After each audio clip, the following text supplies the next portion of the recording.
যেহেতু স্বেচ্ছাসেবক দল করি সেহেতু স্বেচ্ছায় আমরা এই কর্মসূচিটা গ্রহণ করেছি যে স্বেচ্ছায় আমরা স্ব উদ্যোগে আমরা বিভিন্ন ওয়ার্ডে আমরা এই বৃক্ষরোপণটা চালিয়ে যাব এবং পাশাপাশি অন্যান্য যে কর্মসূচি আছে সেগুলো আমরা করতেছি। বিভিন্ন জায়গায় আমাদের ট্রাফিকিং কাজ এই সপ্তাহ থেকে শুরু হবে জ্যামজট মুক্ত করার জন্য।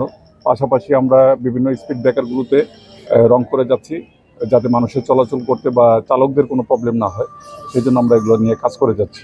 সমস্ত কাজের তত্ত্বাবধানে আমরা আছি এবং আমিনুল হক ভাইয়ের নির্দেশনায় তার সার্বিক সহযোগিতা নিয়ে আমরা ইনশাল্লাহ এই কাজগুলো করে যাচ্ছি, আগামীতেও করে যাবো ইনশাল্লাহ।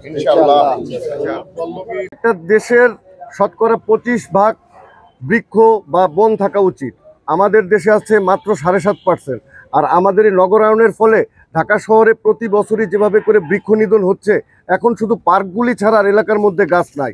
আমাদের যখন ছোট সময় ছিল আমরা প্রত্যেক এলাকায় প্রত্যেক বাড়ির সামনেই গাছ ছিল, সেই জিনিসগুলি নাই। এর ফলে কি হয়েছে, শহরের টেম্পারেচার বেড়ে যাচ্ছে এবং বিভিন্ন রকম প্রাকৃতিক দুর্যোগ দেখা দিচ্ছে। তা আমরা চাচ্ছি যে এই শহরটাকে সবুজ একটা শহর করতে। সেই লক্ষ্যেই আমরা জাতীয়তাবাদী স্বেচ্ছাসেবক দল পল্লবী থানা আমরা এই বৃক্ষরোপণ কর্মসূচি হাতে নিয়েছি। আমরা চাই আমাদের এই যে স্বেচ্ছাসেবক দলের 5টি ওয়ার্ড এটা যাতে সবুজ হয়। আর আমাদের এইটার যে মূল মানে নির্দেশনা যে দিয়েছেন সে হচ্ছে আমাদের 16 আসনের জননন্দিত জননেতা আমিনুল হক ভাই। উনি বলেছেন প্রত্যেকটা লাইন যাতে গাছ থাকে, প্রত্যেকটা স্বেচ্ছাসেবক দলের নেতাকর্মী যাতে কমসে কম একটা গাছ হলেও লাগায়। আমরা সেই লক্ষ্যেই কাজ করে যাচ্ছি। কিন্তু আমরা তো দেখতে পাচ্ছি যে ফুটপাতে কিন্তু অনেক জায়গা দোকানপাট হয়ে রাস্তা বন্ধ হয়ে গেছে।